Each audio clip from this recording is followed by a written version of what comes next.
माझं माहेर, जिथे अजूनही निसर्ग जिवंत आहे. माहेर म्हणजे फक्त घर नाही, तर भावना, आठवणी आणि मनाला शांत करणारी एक जागा आहे. नमस्कार मंडळी, मी प्रेरणा. आज मी तुम्हाला माझ्या माहेरच्या परिसराची सैर करवणार आहे. तर ते बघून तुम्हाला खूप प्रसन्न वाटेल, खूप मस्त वाटेल. तर तुम्ही तयार आहात? तर हे आहे माझ्या आईवडिलांचं हक्काचं घर, म्हणजेच माझं माहेर. ही जागा माझ्यासाठी खूप खास आहे. हे बघा, इथे माझ्या पप्पांनी भरपूर अशी झाडं लावलेली आहेत. खूप सगळीकडे हिरवळ असते. इथे ही छोटीशी टाकी पण केलेली आहे त्यांच्या नातवंडांसाठी खेळण्यासाठी. माझे पप्पा भरपूर असे हौशी आहेत. टाकीच्या बाजूला एक चमेलीचं झाड लावलेलं आहे. त्याला भरपूर फुलं येतात आणि ती सध्या तर देवाला वाहिलेली आहेत.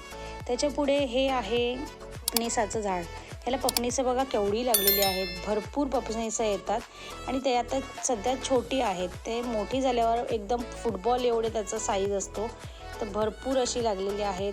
त्याच्याच पुढे आहे आमच्या स्वामींचं आवडतं, सगळ्यात आवडतं फूल म्हणजे चाफ्याचं फूल. त्याचं झाड लावलेलं आहे आणि हे झाड फक्त आणि फक्त स्वामींसाठीच लावलेलं आहे.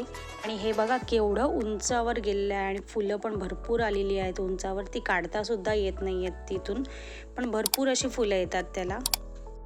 त्यानंतर पुढे माझं फेवरेट फूल अनंत ह्याचं झाड आहे. त्याच्या बाजूला परत जास्वंदीचं झाड आहे, कोरफड आहे आणि अशी अजून बरीच फुलं झाडं आहेत. त्याच्यानंतर पुढे हे चिक्कूचं झाड आहे. त्याला आता छोटे छोटे चिक्कू लागलेले आहेत आणि भरपूर आलेले आहेत चिक्कू.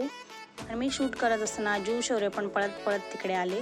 आणि पुढे त्याच्या चिक्कूच्याच पुढे हे लिंबूचं झाड आहे. याला पण भरपूर लिंबू आले आहेत. हे लिंबू काही वेगळेच आहेत. त्याची साल पूर्णपणे पातळ असते आणि आतमध्ये संत्र्यासारखे त्याला फोडी असतात.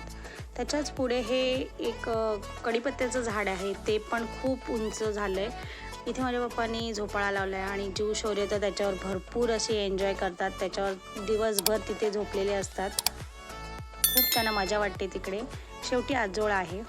आणि पुढे गेलं की इथे पण फुलझाडं वगैरे लावलेली आहेत. शोची झाडं आहेत. इथे जास्वंदीची झाडं आहेत, सदाफुलीचं झाड आहे. तर ही होती सगळी गेटच्या आतली झाडं. आणि आता थांबा, तुम्हाला बाहेरची पण दाखवते. तर हे बाहेरही पप्पांनी चाफ्याचं झाड लावलं आहे आणि त्याला पण आता फूल आलेलं आहे. नुकतंच मला दिसलं आत्ता म्हणून मी त्याचं शूटिंग केलं. आणि त्याच्या बाजूला हे बघताय तुम्ही कसलं झाड आहे, तुम्हाला समजलं का? हे आहे लाल जामचं झाड. त्याला भरपूर अशी लाल जाम आलेली. हे जाम जेव्हा कच्चे असतात तेव्हा पांढरे असतात आणि पिकतात तेव्हा पूर्ण लाल होतात. आणि लाल भडक जाम असतो तो एकदम गोड आणि रसाळ लागतो. आणि याला खूप बहर आलेला पप्पांच्या इथे. आणि हे मला वाटतं दुसऱ्यांदा का तिसऱ्यांदाचा बहर आहे. आणि 2 ते 3 खाल्ले ना तरी पूर्ण पॅक होतं पोट. मी इथे बाहेरचं शूट करत होती तेवढ्यात जीवनी मस्त चान्स मारला. मी उतरली ती पाण्यात.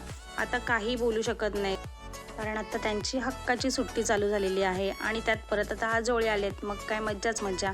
तर तुम्हाला कसा वाटला माझ्या माहेरचा परिसर? आवडला असेल तर तुम्ही लाईक, शेअर, सबस्क्राईब करा आणि माझ्या चॅनलला सपोर्ट करा. बाय.